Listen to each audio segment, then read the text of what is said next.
ton numéro, à chaque fois que j'ai du portable, c'est su par SMS. Alors que ton numéro. Désolé.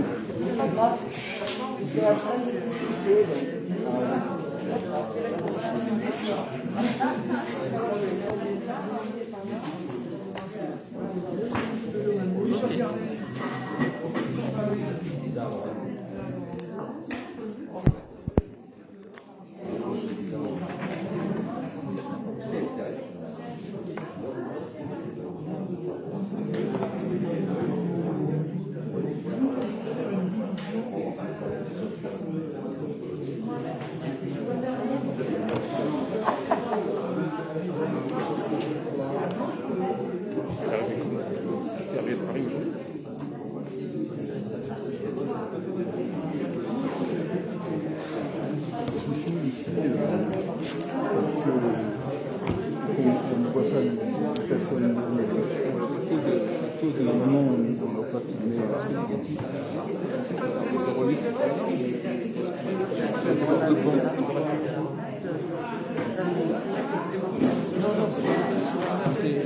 C'est l'autorisation de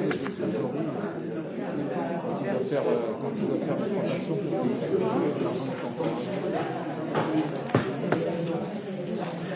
Ah oui, Charlotte.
On fait ça avec les...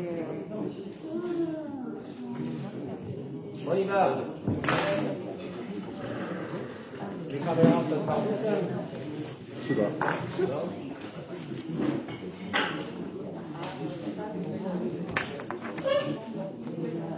Ne pas démarrer. Déjà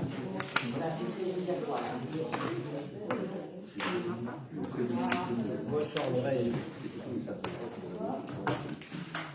bon, je recommence.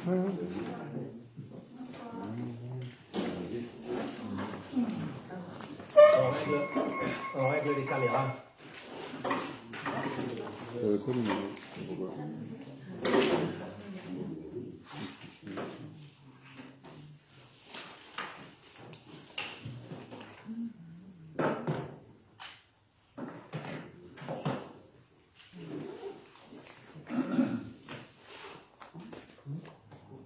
Bon, ben, C'est pas grave, c'est bien. je sais pas pourquoi. Bon, on y va. Messieurs, dames, chers camarades, c'est élus, bonsoir. Chers Lorisiens, chères Lorisiennes, bonsoir. C'est vrai qu'on commence à s'habituer à les caméras. C'est vrai que les Lorisiens sont contents, hein. Ils sont tout heureux de visionner le conseil municipal. Il y en a un ou deux qui m'ont dit des fois c'est un peu monotone, hein. Quand on lit surtout, mais je leur réponds, c'est pas le festival de Cannes, hein, ni les Oscars. Donc il faut faire avec le poids de l'administration française et le sérieux qui s'y tient. Lisa est absente, ça va être Marine qui va faire l'appel. André Bousset. Présent. Marianne Saverine. Présente. Vaner Serge. Fort Cécile. Présente. Seba Didier. Présent. Présente. Pesquier Christine. Présente. Dernis Thierry. Il a donné procuration à Christine Pesquès. Porte Roger. Oui. Vinuales Francine. Présent. Le Dubanel. Présent. Moulin Patrick. Présent. Bobino Alain. Il est absent. Oui, il va arriver à la part. Pacheco Gisèle. Larrivée Gérard. Présent. Bonneville Christine. Elle est absente et est représentée par Daniel Ledu. Morin Mireille. Fernandez Blaise. Oui. Guy Laurent. Présent. Philippon Charlotte. Une procuration. Charlotte, elle est représentée par Gwenola Desplats. Thèse Marine. Juliard Lisa. Elle n'est pas là, elle est représentée par Laurent Dou. Colombo Dominique. Présente. Dida Boris. Présent. Bois Dominique. Présent. Escoffier Jacques. Présente. Charlatan Florent. Présent. Merci, Marine. On commence comme d'habitude par approuver le précédent compte rendu qui date du 13 avril. Qui est contre? Qui s'abstient? Merci. La décision du maire, Nadine, il n'y en a pas? Il n'y en a pas. Donc on passe au délit. La première est liée à la création du poste de 8e adjoint. Par délibération en date du 26 mai 2020, le conseil municipal a déterminé le nombre d'adjoints appelés à siéger. Lors de l'installation du conseil municipal, ce nombre a été arrêté à 7 postes. Conformément à l'article L 2122-2 du Code général des collectivités territoriales, la commune peut bénéficier d'un effectif maximum de 8 adjoints. Il est donc demandé au conseil municipal de bien vouloir valider la création d'un 8e poste d'adjoint. Y a-t-il des questions? S'il n'y en a pas, on passe au vote. Qui est contre? 1. Qui s'abstient?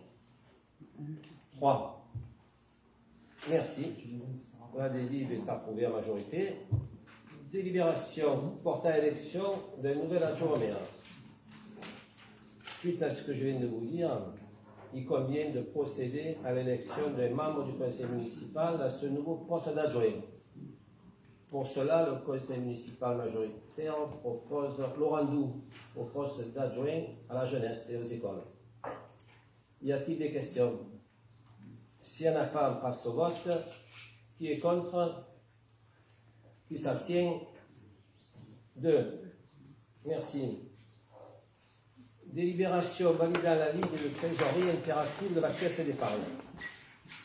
En 2017, on avait créé une ligne de trésorerie interactive auprès de la Caisse d'épargne afin de pouvoir supporter les décalages de trésorerie, décalages découlant des délais existants entre les paiements de nos investissements et les dates effectives de versement des subventions d'investissement.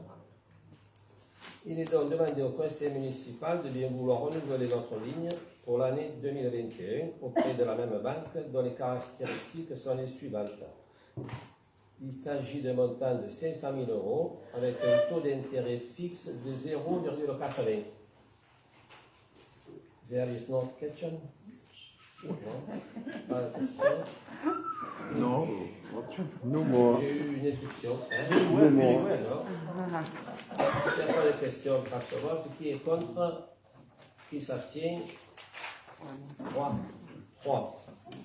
Merci. La quatrième délibération est liée à l'approbation du rapport définitif de la commission locale d'évaluation des charges transférées de la communauté d'Avion. On appelle cette commission la CLEP et c'est Christine Pesquet qui va en parler. Oui, merci monsieur le maire. Bonsoir à tout le monde. Donc, la commission locale d'évaluation des charges transférées, procède à l'évaluation du montant des charges et des recettes transférées à l'établissement public de coopération intercommunale de Luberon Monde Vaucluse Agglomération. Depuis le 1er janvier 2018, LNV est compétente en matière de gestion du milieu aquatique et prévention des inondations, GELACI. En en lieu et place de ses communes membres au sein des 3 syndicats mixtes présents sur son territoire. Le syndicat mixte d'aménagement de la vallée de la Durance, SMAVD, le syndicat intercommunal de Rivière du Toulon-Calavon, le CIRC, le syndicat mixte du bassin des Sordes, SNDS. Les membres de la CLEP ont décidé de prendre pour référence les charges de fonctionnement réellement supportées par LMD sur les années 2018 à 2020. Une retenue globale de 189 050 € a été validée pour toutes les communes, le président de la CLEP a proposé pour l'année 2021 à ses membres de retenir sur les attributions de compensation le coût du service commun d'instruction des autorisations du droit des sols, ADS, lequel était jusqu'à ce jour facturé aux communes au prorata du nombre d'instructions menées sur les communes membres adhérentes. Ce coût sera actualisé chaque année et les attributions de compensation seront ajustées. Une retenue globale de 317 000 € a été validée. Ces deux retenues sont déduites sur les attributions de compensation des communes, qui, je vous rappelle, sont les recettes de fonctionnement perçues chaque année par les communes. Les déductions, avec les déductions des charges transférées. Pour notre commune, cela fait une retenue de 48 000 €. Le rapport définitif transmis à chaque commune membre doit faire l'objet dans un délai de 3 mois d'une présentation en conseil municipal, ce qu'on fait ce soir, pour faire valider donc ces deux nouvelles retenues sur les attributions de compensation. Et j'espère que vous voterez. Je suis membre du CLEP et avec les autres, nous essayons de défendre tous nos intérêts. Voilà, ça fera 40 000 € pour l'exercice prochain. Et pour le moment, il n'a pas été décidé de relever l'impôt pour la taxe GEMAPI. Un jour viendra où ça fera un impôt de plus pour le citoyen.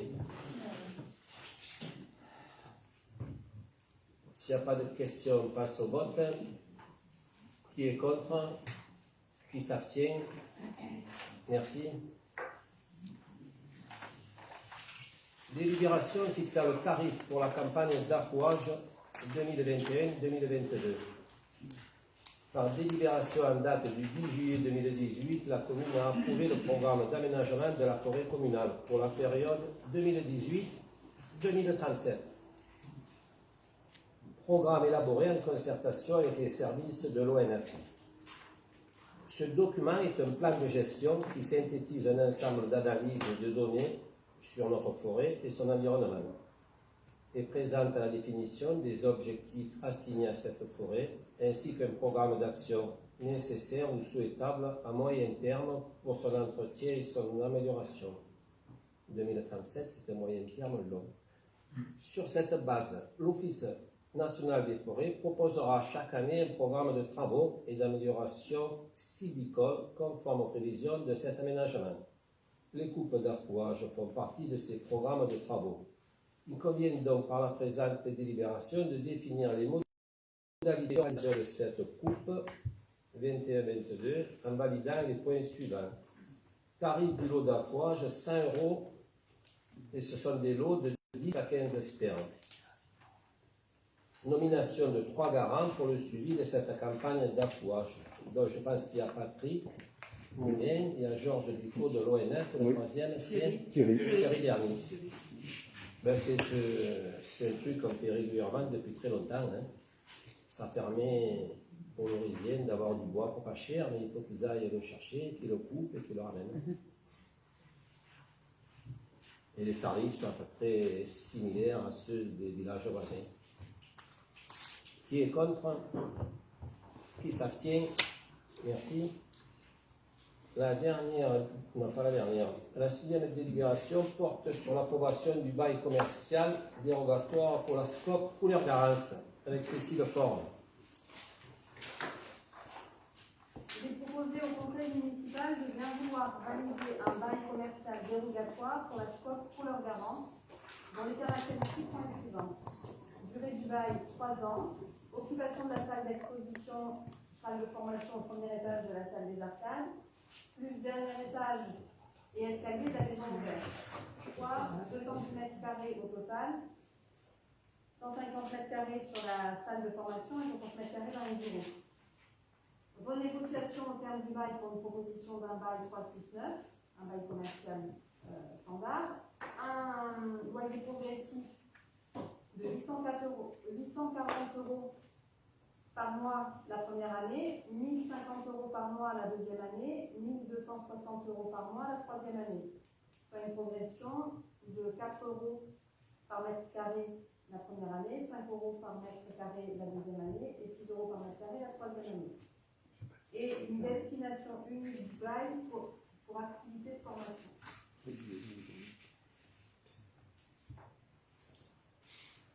Y a-t-il des questions? Oui, une question concernant le fait que ce soit un bail uniquement destiné à l'activité de formation. Ça veut dire que toute la partie exploitation des plantes tinctoriales ne rentre pas là-dedans? C'est Bonne autre question. chose? Aujourd'hui, ce n'est pas la scope couleur garante qui est pas les plantes tinctoriales. Je suis pas sûre d'avoir. Le jardin, c'est municipal. Sont municipaux maintenant. D'accord.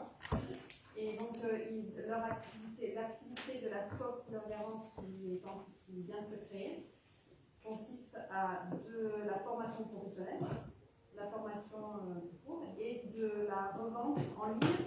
Donc ça, les locaux ne concernent qu'une activité de formation. D'accord. Formation, enseignement, initiation, voilà. Donc c'est une activité de service. Voilà, et Donc- la gestion du jardin comme à la mairie. D'accord. Donc les charges qui incombent à la gestion des plantes, notamment l'eau, ça incombe à la mairie. Ben Oui, oui, c'est la mairie qui gère les jardins. Et l'entretien. comme d'habitude, hein, c'était la mairie aussi. Hein. L'eau, c'était déjà la mairie. Donc, s'il n'y a pas d'autres questions, on passe au vote. Excuse-moi. Vas-y, L'entretien de l'immeuble, ça sera à la charge de la mairie aussi? Ben, c'est comme tous les locataires, les gros entretiens c'est la mairie, les petits entretiens c'est le locataire. Mais ils auront un compteur pour l'électricité et tout ça? Ou c'est non? Tu peux répondre? Les Les charges d'eau. L'eau et l'électricité des Les immeubles. charges sont comprises et seront réévaluées à la fin de ce bail-là. Aujourd'hui, il y a un seul compteur pour l'ensemble du bâtiment. Or, eux n'occupent qu'une partie du bâtiment. Donc, Nous, on n'a que cette salle-là, c'est tout. Comment? Nous, on n'a que cette salle-là, la municipalité. Non, en fait, il y a une partie de la maison ouverte aussi. Ah, Ils L'accueil. n'occupent qu'une petite partie. d'accord. Je ne vais pas vous dire la proportion, ça ne se présente exactement. D'accord. Mais c'est pas la Pas totalité toute la du maison. bâtiment. Et sur les 3 années à venir, leur activité ne va pas évoluer de manière à changer cette surface-là. C'est pour ça qu'on révisera, c'est pour ça qu'on a fait le choix de proposer un bail dérogatoire pour uniquement sur 3 ans et réévaluer l'ensemble au bout de 3 ans. D'accord. Et par contre, pour le passage qui avait des escaliers jusque-là, on ne pourra plus l'utiliser ou on pourra l'utiliser? C'est pas... Ah, d'accord. Les espaces communs seront régis par une convention à part en dehors du bail. Le bail va couvrir la location des lieux qui leur sont appropriés et après on fera une convention pour les espaces Pour les communs. escaliers, les salons. D'accord. Ok. Merci pour les précisions. Voilà, s'il n'y a plus de précision, on peut passer au vote. Qui est contre? Qui s'abstient? Merci. L'avant-dernière délibération est liée au tirage au sort pour le jury d'assises pour l'année 2022. Avant, on faisait ça à la page et à la ligne. Maintenant, nous sommes dans le 3e millénaire, on fait ça de façon informatique. Donc, je vais vous citer les personnes qui ont été tirées au sort. Madame Desbois-Huguette,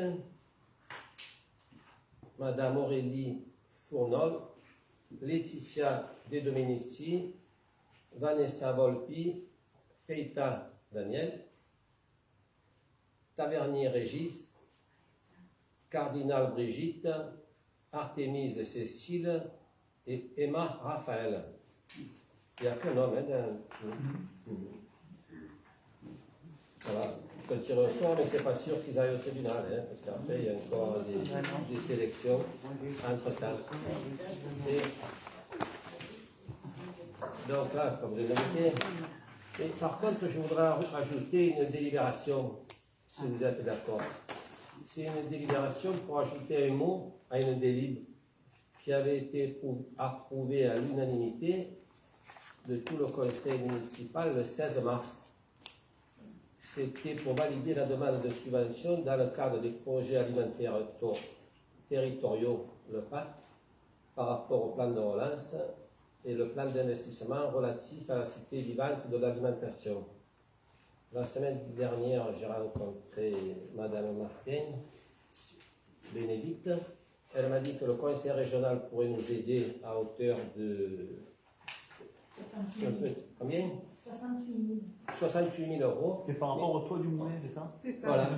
Et globalement, la cité vivante de l'alimentation, on a dit concrétiser le projet, si elle était aidée presque à 100%, ça n'a pas trop de moyens. Donc, dans la délibération, il manquait le mot multifinancement. Comme il y aura le conseil régional aussi, il faut qu'on rajoute ce mot pour le faire passer vite au conseil régional. Et ensuite, il y aura un numéro d'attribué, puis Bénédicte Martin suivra le dossier, me garantit que normalement, ça devrait passer. Donc, la question est, êtes-vous OK pour qu'on rajoute un multifinancement à notre délit de la séance du 16 mars? Qui est contre? Qui s'abstient? Merci. Et bien voilà.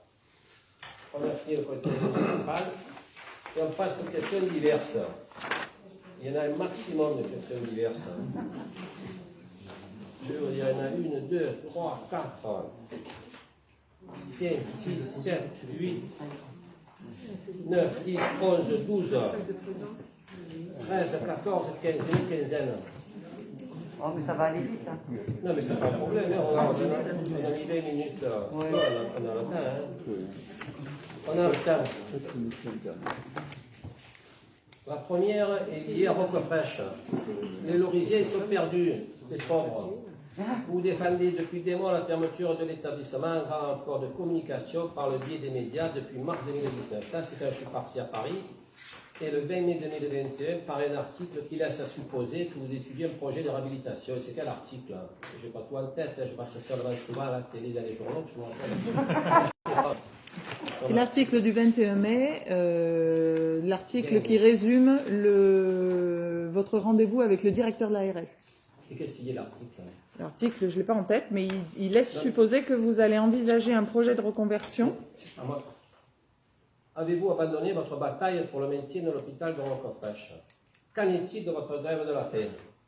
Moi, je n'abandonnerai pas. Je m'enlèverai la peau s'il faut, mais je n'abandonnerai pas. La seule chose qui est simple et qui résume tout pour ne pas la faire longue, en septembre, je ne vous dis pas le jour, mais on l'a déjà. La sous-préfète nous invite tous pour une réunion collégiale positive, l'État, le département, le conseil général, l'ARS, la mairie, à la préfecture d'Apt. Mi-septembre. Donc les objectifs sont toujours les mêmes. Dans l'idéal, maintenir une vocation médicale. On est le 4e département le plus pauvre de France, ça manque de tout pratiquement. Si ce n'est pas possible, normalement il devait fermer le 1er janvier 2024. Le directeur du groupement hospitalier de territoire commence à dire que ça ne sera pas à ce moment-là, il y a du retard de prix, tout ça, le Covid, et le Covid est passé par là. Donc vocation médicale si c'est possible. Si ce n'est pas possible, vocation médico-sociale. Il y a plein de structures qui sont intéressées. Je ne sais pas si vous avez lu notre projet politique de campagne, mais on voudrait en faire un hameau médico-social, donc à vocation multiple, peut-être avec des start-up et autres, mais à vocation médico-sociale. Il y a plusieurs structures, je vais faire visiter à la Bourguette là, dans quelques jours, l'hôpital de loin. Il y a plusieurs structures qui seraient intéressées. S'il n'y a pas de médical, s'il n'y a pas de médico-social, on voit ça à 360 degrés, c'est qu'on peut en faire. Et si ce n'est pas possible, il faut détruire. C'est clair. Et qu'est-ce que vous faites alors du projet qui est porté depuis des années par les Lorisiens? Le projet de reconversion et de réorientation de Roquefraîche. On va créer une commission dédiée au projet de Lorisiens. Il y a une commission qui est créée, viendra déposer le projet. Ça veut dire que si on garde l'orientation santé de l'établissement, le personnel qui à l'heure actuelle est employé par l'établissement, ils vont pouvoir quand même rester sur oui, et ça reste la vocation de l'État, l'ARS. Ouais. Et si on perd la vocation santé, ça retourne à l'ancien propriétaire qui est le département. Après, si on trouve un héritier Poussel qui a fait le LED pour une vocation bien précise, il y a peut-être un Poussel à Martigues. Peut-être qu'il faudra rendre le tout en état initial à la famille Poussel. C'est pas simple, hein. Nous, pour moi, les propriétaires de rien. Hein. Maintenant, il y a une commission. Je sais que Madame Colombo, vous allez vous faire inscrire à la commission. Ah ben, je ne sais pas c'est quoi cette commission. Parce que pour le moment, on a mis un groupe de travail. Ouais. Le groupe de travail, c'est l'équipe élue majoritaire. Après, il y aura une commission. Si vous voulez vous faire inscrire à la commission, comme ça, vous vous proposez, et puis on n'est pas... En fait, j'inviterai tout le conseil municipal à travailler sur les perspectives de façon très générale. En fait, ce travail sera fait pour permettre d'arriver à cette réunion institutionnelle en septembre avec des lignes. Jusqu'à présent, nous sommes toujours actés à non, on ne peut pas faire pour diverses raisons. Parce qu'il y a un risque incendie, parce qu'il y a des changements de destination, parce que c'est très compliqué, parce qu'il n'y a pas de volonté politique, disons. C'est politique. Donc, en fait, la question c'est de se présenter à cette réunion avec des listes de l'ensemble des Lorisiens, de l'ensemble des propositions qui pourraient être faites, aussi bien pour essayer de maintenir, en apportant des arguments, et des arguments ils les ont, que de réhabilitation, de changement de destination et de création de ce fameux hameau que nous essayons de porter depuis la campagne. Donc voilà, cette réunion aura lieu avant fin juillet. Non, septembre. Non, c'est pas pour pouvoir aller à cette réunion de septembre avec un dossier portés par nous, mais des arguments de la population. Donc voilà, c'est pour ça que je ne fais pas la grève de la faim, hein, puisque l'objectif de la grève de la faim, c'était de se retrouver autour de la table. La sous-préfète, l'État et le directeur de l'ARS, ça m'a fait cette fleur. Vous nous proposer, ça évitera d'abîmer un tendon d'Achille. Donc, je ne fais pas la grève de la faim, je cours, mais pour le plaisir ailleurs. Non, mais ce qui est relativement hallucinant, c'est d'entendre ce genre de discours, alors que ça fait des mois qu'il y a un projet qui est travaillé par plusieurs Lorisiens. Les gens sont à peu près une cinquantaine avec plusieurs associations qui ont travaillé sur ce projet et qu'on n'arrive pas à avoir votre entente jusqu'à arriver très tardivement, puisque ça fait déjà... Moi, le premier mail de refus que j'ai date du mois d'octobre 2017. Donc ça va faire presque 4 ans qu'on a systématiquement des refus.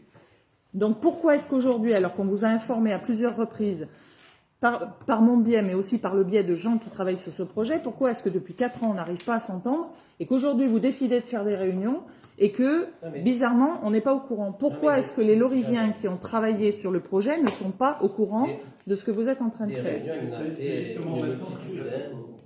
Parce que les choses se précisent, puisque enfin nous avons l'assurance d'une réunion avec le changement au niveau de la préfecture, avec les futurs changements au niveau départemental, parce qu'il faut bien attendre ça, hein. Nous avons l'assurance qu'il devrait y avoir une vraie concertation constructive.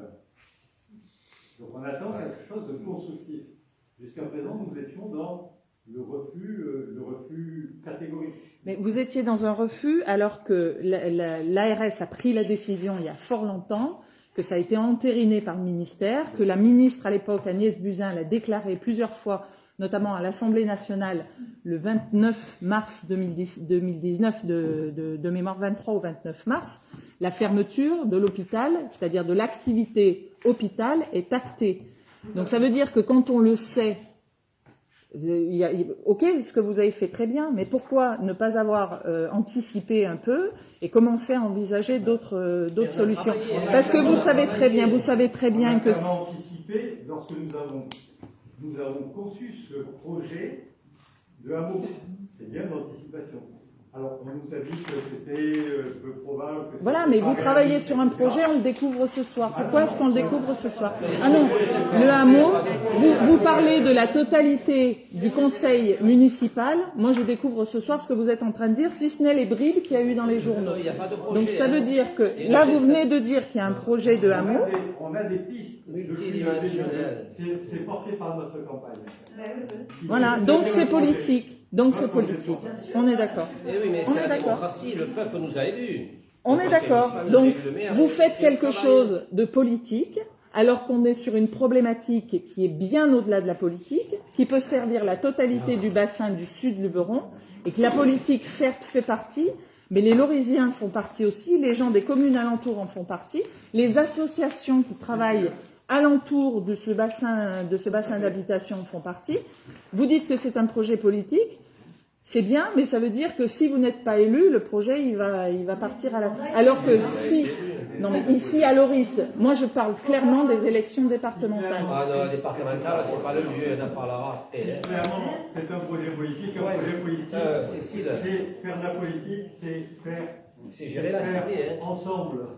C'est pas de la dictature. C'est faire ensemble. C'est pas imposé, ça. On ne peut pas construire un projet. On ne peut construire un projet que progressivement, en prenant en compte un certain nombre de paramètres d'état des lieux. C'est ce que nous faisons. Oui. Mais ça me fait bien plaisir de vous l'entendre, mais j'aurais aimé que vous vous penchiez sur la question avant, c'est-à-dire au moment où on vous a sollicité, par exemple, ça aurait été bien. Comme ça, on aurait pu travailler ensemble. La démocratie, c'est pas imposer son point de vue. Hein. La démocratie, c'est pas imposer son point de vue. Cécile. C'est une question, en fait, parce que je ne comprends pas bien ce que vous voulez dire. C'est-à-dire que vous... De quel projet vous-même vous parlez? Du projet qui a été porté pendant la campagne municipale, qui a été diffusé sur les réseaux sociaux. Ah, exactement. Le projet de réaction. Vous en aviez un, vous en aviez un. Non, non. Nous, le projet est déposé à la mairie depuis 2016. On a commencé à en informer monsieur le maire. Depuis 2016, on essaye. C'est pas un projet politique. C'est pas un projet politique. C'était un projet d'associations lorisiennes qui ont sollicité monsieur le maire pour pouvoir s'implanter à Roquefraîche à l'intérieur du projet. C'était pour l'école. Pour l'école démocratique notamment. Alors là, c'est l'État, hein. Le département avait refusé, l'État aussi. C'était pour faire une école. Pas du tout, le département était au courant, on avait l'aval du département. Ah, mais nous, on n'y est pour rien là. Hein. On n'est pas chez nous là-bas. Les refus sont venus directement de la municipalité, absolument, pour des questions de sécurité. C'est-à-dire que dans un lieu comme celui-ci, une partie de la sécurité incombe à la commune. Donc à partir du moment où il y a un projet qui est installé, il faut que la commune donne son aval pour pouvoir remettre aux normes. Ce qui était le cas de l'association en question et qui voulait remettre aux normes. Pour ne pas citer, je te dirai son nom si tu veux, le représentant du département m'a dit qu'il n'était pas d'accord pour une école là-bas et c'était... Ah ben, c'est le propriétaire. Hein. Nous on a Suzanne Boucher, tu demandes à Suzanne Boucher, on va pas la faire à longue, il y a 15 questions. Suzanne Boucher, Elisabeth Amoros et Gérard Daudet nous ont mandatés donc il y a 3 ans pour travailler sur un projet. Même Maurice Chabert, nous, on a eu des échanges de mails avec lui pour dire sortez-nous un projet de manière à ce qu'on puisse en faire quelque chose avant que ça arrive à la classe. Okay. Du coup, j'ai toujours pas compris, vous ont mandaté qui? L'association, vous-même? Le projet a été déposé, c'est l'ensemble des Lorisiens qui ont déposé le projet. L'ensemble des Lorisiens qui ont travaillé sur ce projet. Alors regardez les vidéos qui sont sur YouTube à l'époque de la campagne où on a parlé du projet. Moi, j'ai pas la vidéo et YouTube. Non. Oui. Sauf que nous, on a vos mails de refus et je trouve ça dommage que maintenant que c'est entériné la fermeture, qu'on commence à arriver à des échéances qui sont tardives. Et c'est là que ça va être pas libre. Pour le reste, c'est... Pas libre du tout. La problématique avec le SDIS, c'est des mois de travail et c'est dommage de les mettre à la poubelle pour une question politique. Ok. Ceci étant dit, une autre question. L'usine Rabord, projet de l'usine d'embouteillage, pourquoi y a-t-il eu aucune communication sur le sujet? Ben, c'est malheureux, mais les projets sont toujours en gestation. Hein. On vous en parlera en commission une fois qu'ils seront en maturation. On reçoit plein de demandes, on essaie de les articuler avec les locaux, avec les besoins, avec les demandes. On en parlera une fois que le projet sera mature. On ne va pas vous en parler si ça ne marche pas. Alors, ça sera bien d'en informer la presse, parce que la problématique, c'est que quand on a des articles dans la presse, il y a des Lorisiens qui posent des questions. Vous voulez compléter ou pas? Non. Ensuite, groupe d'élus, Union pour Loris. Nous avons demandé à plusieurs reprises de réserver un encart dans la lettre Lorisien pour notre groupe et nous n'avons pas eu de réponse. La dernière en date du 14 avril est restée sans réponse. Voudriez-vous bien vous positionner définitivement sur ce sujet? Je ne sais pas si c'est définitivement, tu peux répondre, Séverine. Rien n'est définitivement. Non. Alors. Alors,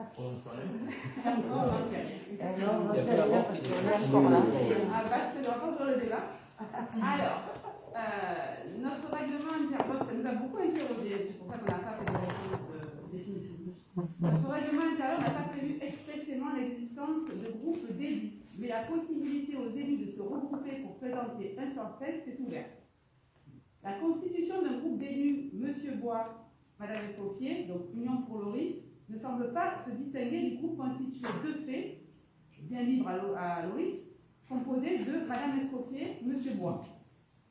Aussi, réserver un encart à ces deux groupes reviendrait à permettre aux mêmes élus de s'exprimer deux fois, et ce au détriment des autres élus de l'opposition qui verraient en conséquence leur espace réservé réduit. Donc, ce que je propose le groupe de travail règlement intérieur, c'est de se rencontrer, de travailler ensemble cet article, de travailler l'expression des élus minoritaires de manière globale, pour une réunion que je vous propose le 30 juin 2021 à 14h30. Je vous enverrai une invitation à tous. Ouais, j'ai quand même. S'il vous plaît. S'il vous plaît. Vous n'avez pas écouté la fin, en fait. Alors, excusez-moi. Redites la fin.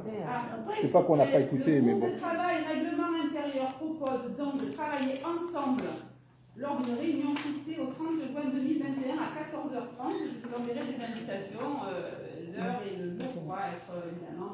Ouais, ça, il faut être disponible. Non, mais sinon, on peut changer d'heure et de jour. La déclaration. Ceci dit, nous avions fait. Monsieur le maire, je peux prendre la parole? Oui. Ouais. Ceci dit, nous avions fait donc au mois d'août la constitution de ce groupe d'élus que nous avons, qu'on vous a adressé d'ailleurs, et qu'on a adressé aussi à la préfecture, donc qui nous a pas contredit.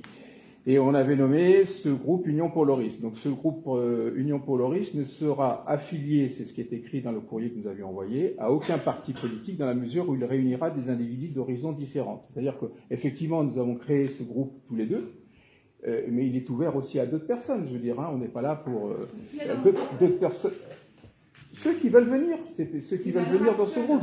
Si vous voulez venir, vous êtes accueillis, il n'y aura pas de problème. Mais non, mais en plus, si vous voulez, bon, écoutez, jusqu'à présent, on n'a pas eu de refus de la préfecture.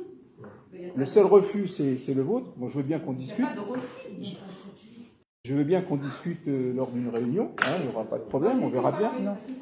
Mais peut-être. Avec M. Vida et Mme Colombo.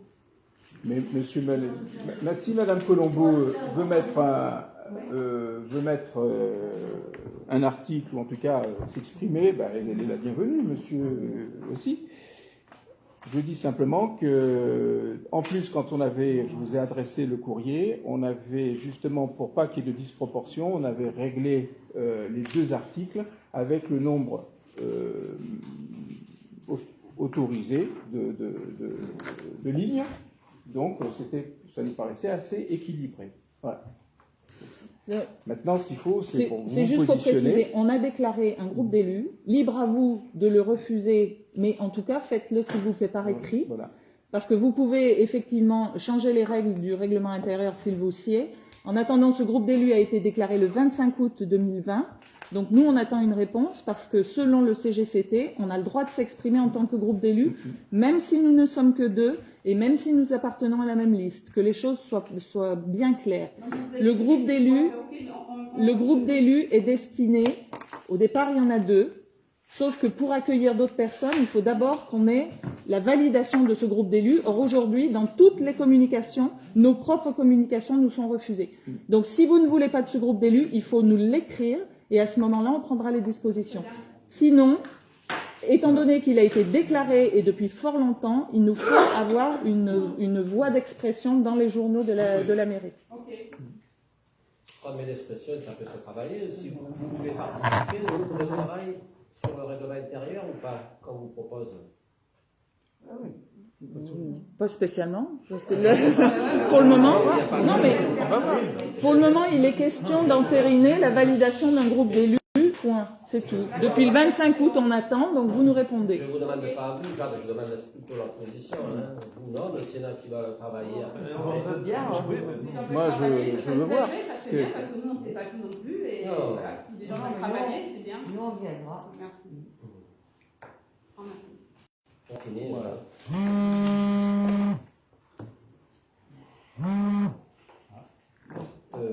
Délinquance. Nombre de Lorisiens s'inquiètent du nombre de vols et de petites délinquances à Maurice. Nous nous sommes rapprochés de la gendarmerie qui nous a confirmé que vous êtes en possession des chiffres en date du 3 mai. Nous avons adressé par mail pour vous demander ces chiffres, mais le mail restait sans réponse. Alors figurez-vous que je suis embarrassé. Parce qu'on appelle ça, une fois par an, on appelle ça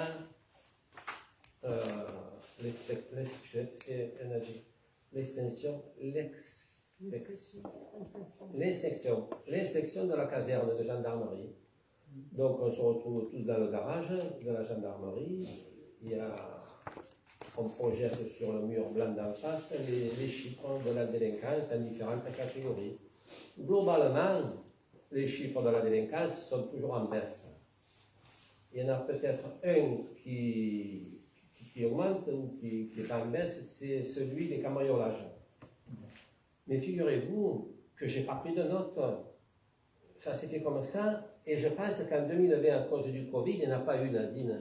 Je n'ai pas vérifié. Donc, en 2020, il n'y en a pas eu. 2021, il n'y en a pas eu non plus. C'est au bas mot, en 2019.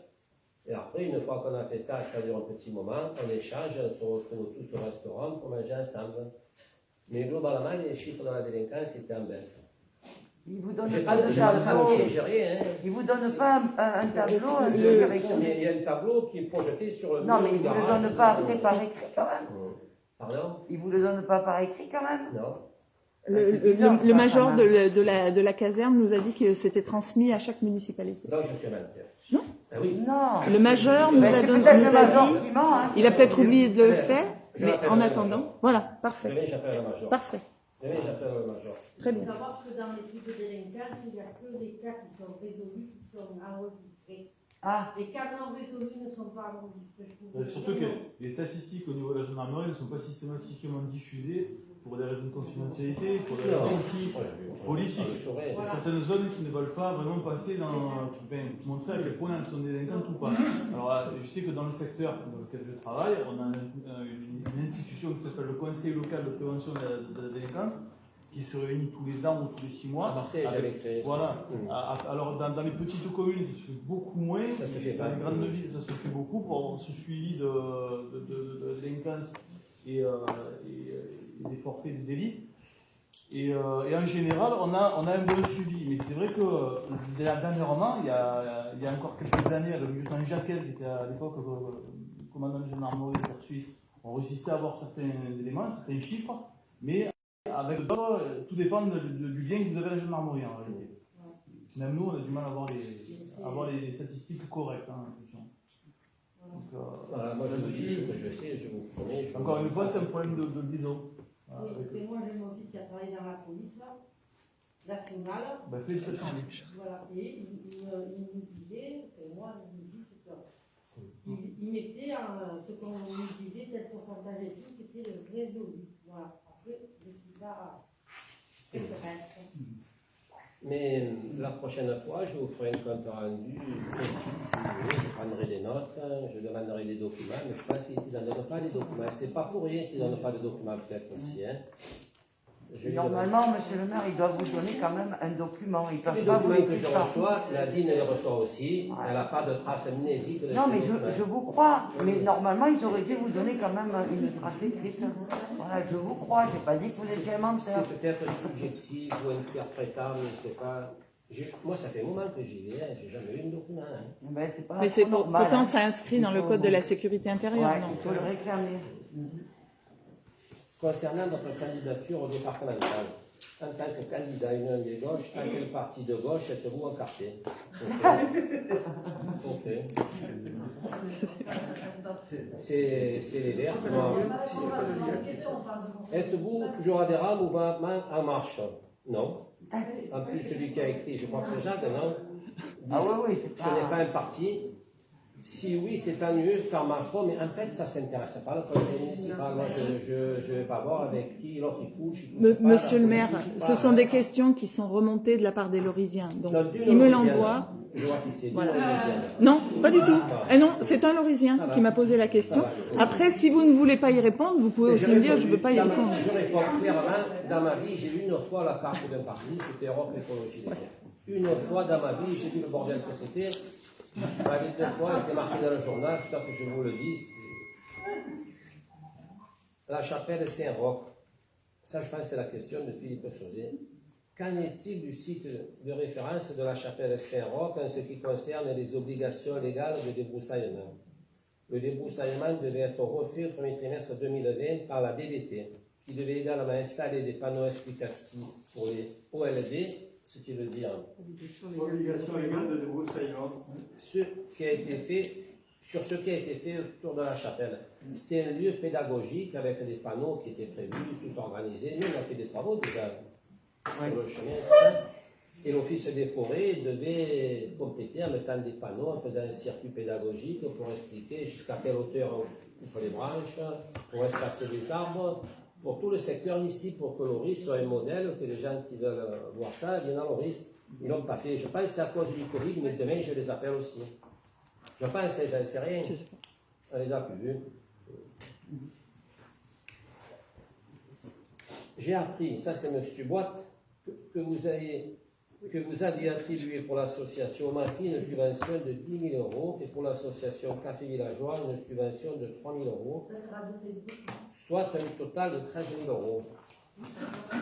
Moi, je peux vous dire que les subventions attribuées par le CCAS n'ont pas été encore votées. Hein.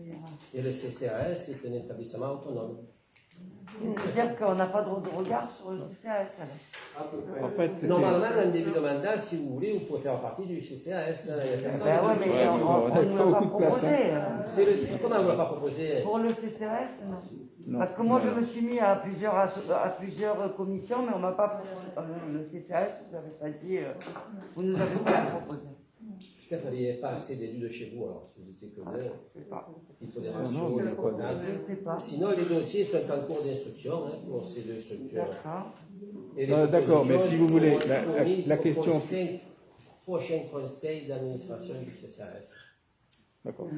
La question qui a été posée, si vous voulez, qui m'a été posée, c'est qu'en fait, au dernier conseil municipal, quand on a vu la répartition des budgets, il est évident que vous avez sorti des budgets associatifs certains. La vocation sociale. Oui, Voilà. c'est Mais vous qui bon, nous l'avez c'est- expliqué. Vous nous l'avez expliqué, il n'y avait pas de problème. Bon, c'était un moyen de savoir exactement ce qu'il en est exactement et de savoir que c'est quand même intéressant que les Lorisiens, parce que certains posent. De toute façon, on relate, moi je relate beaucoup de choses venant des Lorisiens. Hein, Ah ben oui. j'invente rien. Hein. On est là pour Donc, ça. ils veulent des réponses, ils veulent comprendre, etc. Moi aussi, je veux comprendre. Bon, ben là, effectivement, si le CCAS, on n'a pas la possibilité de pouvoir C'est un autre connaître, établissement. Il y avait- on est un petit peu embêté. D'où viennent ces informations? Parce qu'il y a Je vous dirais que non. choses qui circulent beaucoup sur les réseaux sociaux. Il y a une vie parallèle sur les réseaux sociaux. Non, Non, mais il y a aussi je la peux pas vous justice. répondre. Je peux pas. Je vous donnerai pas les sources. Mais bon, moi j'ai un métier aussi où je bouge beaucoup dans l'ORIS, hein, et je discute beaucoup avec les gens, donc j'entends des choses. Il y en a qui me disent certaines choses. Je divulguerai pas mes sources, bien entendu. Mais c'est pas un problème. Je suis bien d'accord avec vous. On pose la question à M. Rousset, vous répondez. C'est pas la question. Les gens, ils nous posent des questions, il faut qu'on leur réponde. Là, on pose la question, on nous répond, nous, on leur dira ce qu'on a entendu. C'est pas obligé de venir au conseil municipal. Eh ben oui, mais ils ne pouvaient pas venir jusqu'à présent. Voilà. Non, ne croyez pas que... Après, on parle des rumeurs, justement. Oui, justement, voilà, Il c'est y a super. plusieurs personnes qui te posent des questions et donc il faut leur répondre. On parle des rumeurs. Regarde, là, moi je pose la question pour l'adjoint. Parce qu'on nous demande qui est le premier adjoint. On ne sait pas. Mais non, c'est dans les comptes rendus, les adjoints. Non, normalement, vous m'avez expliqué, elle m'a expliqué que c'est le prochain, c'est Mme Marianne. Je veux avoir la C'est dans les comptes rendus, ça n'a pas changé. La préfecture, elle sait qui c'est. Bon, on continue. Suite aux rumeurs. Moi, dans les rumeurs, il y a que je bats ma femme, j'ai une magnifique maîtresse de guerre. Il y a quelqu'un qui a dit à la coiffeuse, elle m'a dit, il ne faut pas voter pour André Rousset parce qu'il bat sa femme. Et après, ça a circulé. Ouais. Une autre, j'ai une maîtresse au Mességuier. Ah, on en a pas. Une maîtresse au Mességuier. Suite aux rumeurs circulant dans le vieux village, vous auriez promis à ses habitants de transformer ce centre en zone piétonne. Idée intéressante, qu'en est-il vraiment? Pourquoi ne sommes-nous pas informés sur cet éventuel projet, si c'est le cas? Mais c'est un projet. Tu vas en parler, Laurent?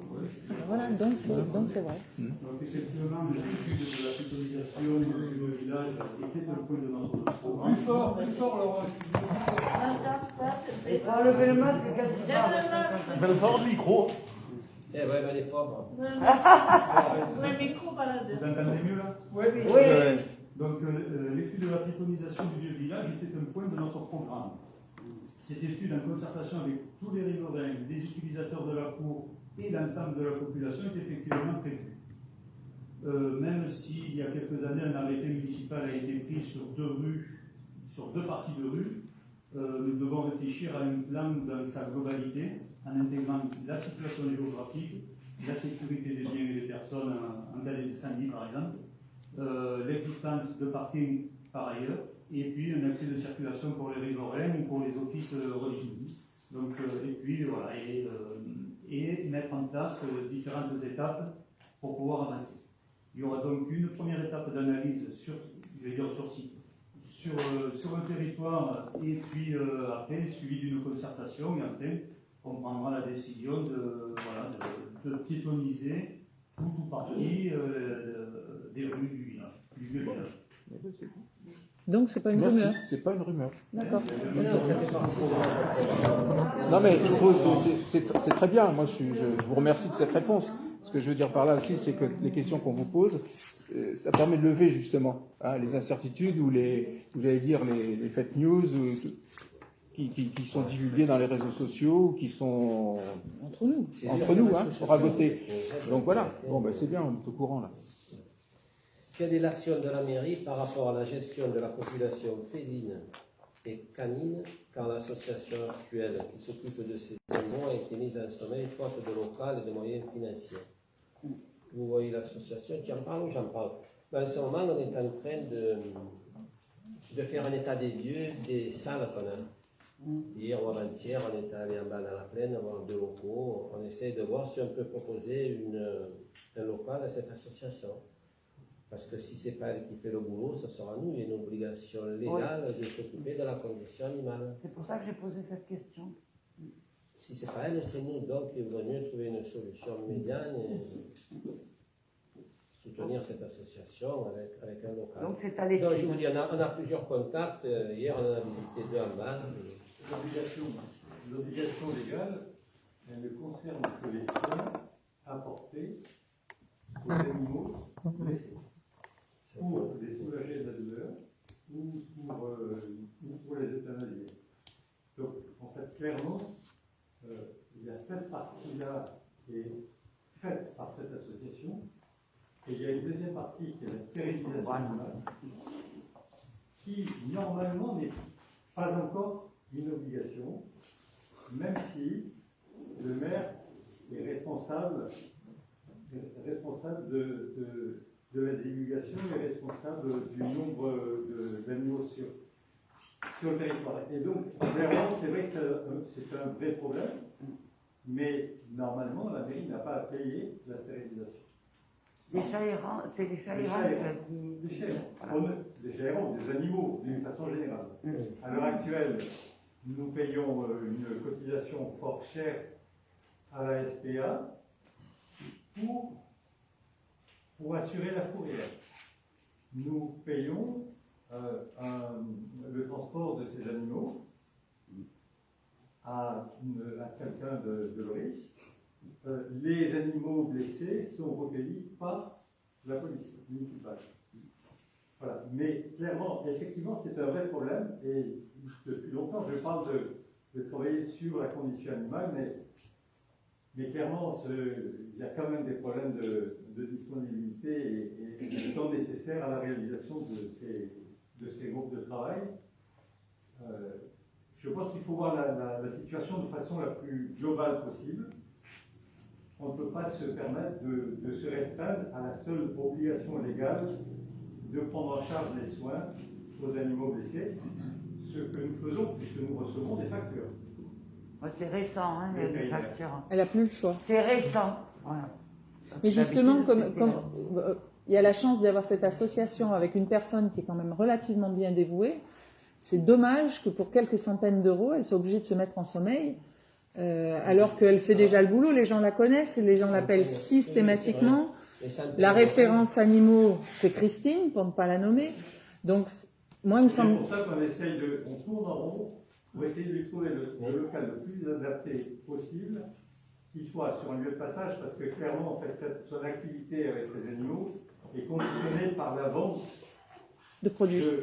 Voilà, qui nous permet d'avoir suffisamment d'argent pour assurer les soins et assurer la stérilisation de ces animaux. Et donc, c'est un problème dont on discute depuis longtemps en commission des locaux, que nous avons pris à... Oui, concrètement, bras le corps, hein, je veux dire, visite des locaux. Donc, clairement, nous avons des pistes, ça va probablement se faire, mais vous savez, les locaux municipaux, c'est un jeu de chasse musicale. Oui, bien sûr, il y a beaucoup d'associations qui vous en demandent. Donc. Et il y a beaucoup d'associations qui sont en demande et qui ont en plus des exigences, c'est-à-dire qu'il y a des lieux qui ne sont pas forcément acceptés par les associations auxquelles on les souhaite. Ils font des caprices des fois. On les propose. Ils font des caprices des fois, Des fois, certaines associations font des caprices. Oui. Alors, Si vous voulez, clairement, et je pense que c'est la commission des locaux qui devrait en parler. Ben non. Elle n'a pas envie. Elle n'a pas envie. J'ai fini par oublier ce que je voulais dire. Ben, c'est mieux que tu oublies, c'est mieux. Non, mais ça va revenir. Mais après on y travaille, voilà, on aurait bien trouvé aussi. D'accord. J'ai remarqué que c'était à l'étude. Pour info, il va y avoir une manifestation privée à la fin du mois de juin, donc de mémoire, ça doit être le 26, où il y aura une collecte pour l'association, justement pour l'aider à payer les dernières opérations. Alors je suis incapable de vous dire si c'est de la stérilisation ou des opérations. En tout cas, c'est pour payer une partie de facture directement chez le vétérinaire. Mais moi, j'y donnerais des sous parce que le chat, le chien, il fait partie de la biodiversité, au même titre que les végétaux et l'humain. C'est vrai.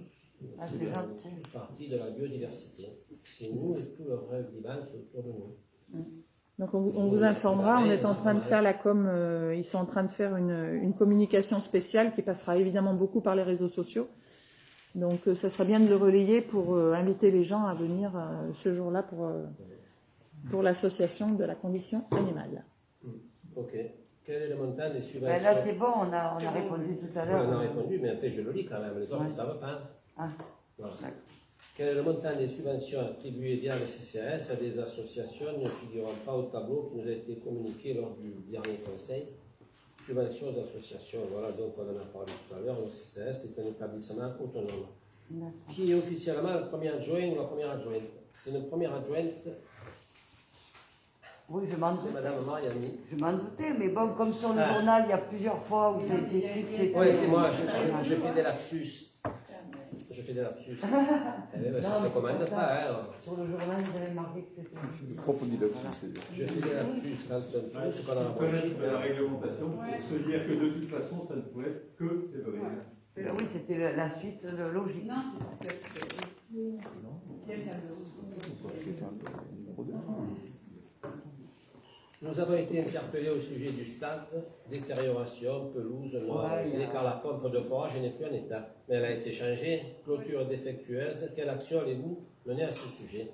D'abord, on a changé la pompe, qui nous a coûté un max. Nadine va faire un arrêté pour interdire le stade aux non-pratiquants, marqué de partout. J'ai déjà prévenu notre référent gendarmerie pour qu'elle passe le plus possible. Je vais dire à la police municipale d'y passer le plus possible, et c'est surtout pendant les vacances. Et ensuite, on va essayer d'obtenir une subvention de la Croisette pour nous aider à financer la clôture de la pelouse. Parce que comme les jeunes commencent à monter dans les catégories supérieures, ça devient obligatoire pour la sécurité. Et je sais qu'il y a des gens qui ne comprennent pas ça. Mais il y a aussi du verre sur la pelouse. Si on joue au foot, qu'on se prend une canette et qu'on se coupe la jambe, il y a du verre aussi. Donc c'est important. C'est important. Il en va de la sécurité de nos enfants. C'est ça. Donc vous allez faire des subventions. On va faire si on trouve des financements. Si on peut, mais là d'abord on va faire ça. Reboucher le grillage, c'est difficile parce que. Ça coûte très cher. Dommage qu'il n'y ait pas de caméra. Voilà, on va faire le maximum. Monsieur le maire, afin de mettre fin à certaines rumeurs encore, pouvez-vous nous préciser ou non, certains membres majoritaires du conseil municipal bénéficient quotidiennement à la cantine des repas pour une modeste contribution coût-élève. Là, on mange là-bas depuis très longtemps. À l'époque de Madame Lévesque, il y avait déjà des anciens qui mangeaient à l'école. Avec le nouveau restaurant, il y en aura d'autres. Là, je sais que ponctuellement, il y en a un ou deux. Au tarif réglementaire, 13 euros. C'est 13 euros. 3 euros. 3 euros. 3 euros, c'est le prix que l'élève paye. Le prix qui a été voté en conseil municipal il y a de nombreuses années. Et c'est peut-être pas beaucoup. Enfants et on pourrait l'augmenter. Mais le coût du repas, c'est pas 3 euros. Nous, on paye la différence. 9 euros. C'est ce qui avait été délibéré. Si vous voulez l'augmenter, ça serait logique. Non, le payer le prix que ça nous 9 revient. euros ou 10 euros. Qu'est-ce que vous en pensez? Ça serait plus logique. C'est normal, oui. C'est un peu normal. Prochaine réunion du conseil municipal. Le plateau repas, c'est 8 euros. Mais voilà, il faut payer le prix normal. On peut arrondir à 9, hein. Après, c'est bien qu'il y ait des adultes qui puissent manger pour tout le lien intergénérationnel. Exactement. C'est prévu une Mais fois donc, c'est ouvert à tous. Non. Ah, c'est ouvert à qui alors? Il y a une salle qui est prévue pour après, pour faire un travail intergénérationnel, pour inviter les élèves, pour faire des réunions. Oui. C'est ouvert ponctuellement à celui qui en a besoin. Hein. À un moment, il y avait Antoine, puis il y a notre directeur des services techniques. Non, mais le personnel, c'est normal. Je ne parle pas de personnel, je parle d'élus, moi. Ah, je ne sais pas qui c'est qui va, franchement, je ne vais pas voir, moi. Hein. D'accord. Pas moi. Je n'ai jamais mangé, j'aurais bien essayé. Oui, on va essayer, hein. Il faut y aller le vendredi avec la folie, mais si tout le monde y va, c'est on va y aller, on va essayer. Si vous y allez tous, C'était le conseil municipal. Ben oui, on paye, hein, il n'y a pas de on pourra le faire au moment de l'inauguration, quand on va juillet, hein. Et on paye au tarif qu'on aura voté. Absolument. Pour le jour de l'inauguration, on pourra le faire, hein. Ça, on a déjà invité les parents aussi, hein. Est-ce qu'il y aura une inauguration? Ah ben oui, septembre, octobre.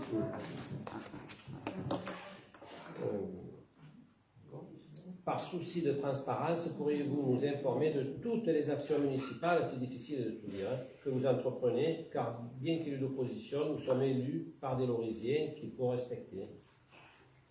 Alors, on nous a indiqué que le centre de vaccination allait être déplacé. Oui, c'est vrai, ben voilà, Didier Voilà. nous a parlé. Ouais, ben, on l'a pris par la population. Je voudrais la prendre quand même par la mairie, quoi. Voilà. Après, ça me gêne pas du tout, hein. Au contraire. Ça s'est décidé il y a Mais pas longtemps. c'est la communication, je trouve qu'elle est un peu restreinte, quoi. Voilà, parce que c'est de la population qui me l'a dit, quoi. Donc, Mais il y a même des élus de la majorité qui ne le savaient pas trop. En même temps, c'est pas un secret. Hein. C'est-à-dire que depuis 2 mois, j'ai senti que le contexte sanitaire allait permettre le retour à une situation de plus en plus normale. Et j'ai soumis au Conseil des adjoints l'idée de déplacer ce centre de vaccination pour libérer le foyer rural et permettre le retour à sa destination initiale. Alors nous avons cherché des espaces, et j'ai même pensé que peut-être en cas de difficulté, il faudrait arrêter l'activité de ce centre de vaccination à Loris pour tout recentrer sur un grand centre à Pertuis ou à la Tour, là où il y aurait la possibilité de le faire. Et puis, nous nous sommes dit que nous avions peut-être l'opportunité d'utiliser les locaux de l'ancienne usine d'embouteillage. Et là encore, nous nous sommes heurtés à quelques difficultés d'ordre administratif. Finalement, nous les avons résolues, puisque nous pouvons utiliser moins de 150 mètres carrés sans trop de complexité, avec une décision du maire et l'absence de commission de sécurité. Donc nous avons sectorisé en fait ces bureaux pour rester dans la limite des 150 mètres carrés. Nous avons mis en place une alarme, nous avons mis en place une surveillance et nous avons... la surveillance, elle est comment physique ou... Non, au départ, on imaginait mettre quelqu'un dans une partie de ce local. Mais ça devenait trop complexe sur le plan administratif, et voilà, c'était trop compliqué. Donc, du coup, il sera protégé par une alarme, qui en a bien besoin, parce que la porte d'entrée a été vandalisée, ce qui va nous coûter quelque chose comme 1 000 € de remise en état. Et là, je dois dire que les services techniques se sont emparés de ce projet et ont mis tous les moyens pour vraiment arriver à nous permettre de rentrer. C'est-à-dire qu'il y a eu un cloisonnement, il y a eu l'ouverture de portes pour que ce soit le plus aux normes possible. L'électricité a été remise, et je veux dire que Thierry Bernis, l'adjoint au bâtiment, a été particulièrement partie prenante de ce projet. Voilà. Donc c'est un projet qui est porté par l'ensemble du conseil d'adjoints, qui est porté par les services techniques, et donc j'espère que nous allons pouvoir rentrer avant les élections. En fait, mon idée c'était de rentrer avant les élections pour ne pas avoir à démonter le centre de vaccination et à le remonter ensemble. Ensuite, je pensais aussi essayer de libérer pour le 12 juin, parce qu'un spectacle était prévu, mais je pense qu'il est déplacé en tout cas, ce spectacle. Voilà. Donc, c'est sûr, je pense que maintenant nous allons pouvoir entrer. Jusqu'au dernier moment, je suis toujours très, très inquiet parce qu'on peut nous sortir n'importe quelle norme, n'importe quelle contrainte supplémentaire. Ce centre de vaccination permettra d'être pérenne le temps qu'il faudra, probablement jusque fin août, début septembre. Mais en tout cas, nous pourrons libérer le foyer rural, permettre le retour aux activités physiques, sportives, culturelles, voire commerciales, puisque ce foyer, il est quand même loué quelquefois pour des mariages ou des grandes fêtes. Donc maintenant, le centre, il sera en bas, il ne remontera plus, quoi. Il remontera. Voilà. Voilà. Eh bien, merci à vous. Et c'est du mois de juillet. Le mois de juillet. Merci, encouragez les femmes.